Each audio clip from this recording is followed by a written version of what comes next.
It's our major story tonight. A final review shows more than 400 shots were fired the night of the Pulse terror attack. It felt like a war zone in there. But even more importantly, it found no victims or survivors were hit by bullets from law enforcement.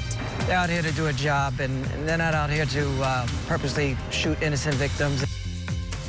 And today, the state attorney said 14 law enforcement officers opened fire as they responded to Pulse. Good evening. I'm Martha Sigalski. And I'm Greg Wormuth. And she had her chief assistant state attorney take us moment by moment through the 5 times law enforcement opened fire inside Pulse on that fateful night back in June of 2016. Here is a quick recap.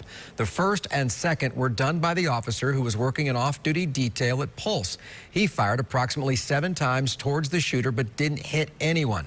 The third incident involved a survivor crawling out of a bathroom. When the survivor didn't comply with commands, officers fired, thinking he may have been the shooter. But that person was not hit and was later pulled to safety.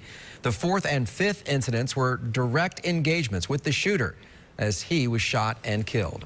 Now, one of the survivors of the Pulse Nightclub attack reacted publicly to today's findings. Orlando Torres was held hostage in the bathroom with a gunman until police came in and took the shooter out. Channel 9's Jeff Deal actually spoke with Torres at the Pulse site today. And Jeff, he's surprised that none of those nearly 200 shots fired by law enforcement struck any innocent victims. Right, he was a little surprised, but he said he was mostly relieved. He said relieved not just for the victims and their families, but also for the officers who showed up out here at the nightclub that night to that incident. He was actually in the north restroom on this side of the building when the final firefight between the officers and the gunman broke out.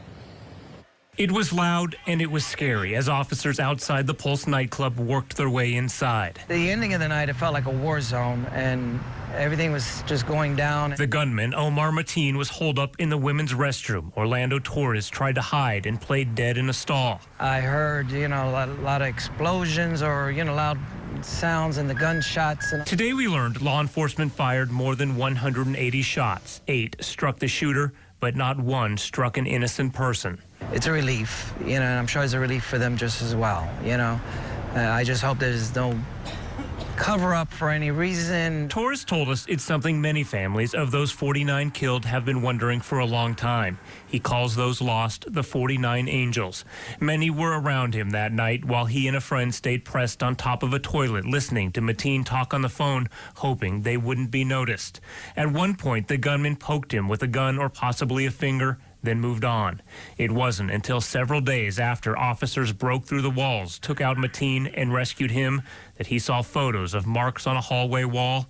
He believes had those bullets gone through, he and his friend in the bathroom stall would have been struck.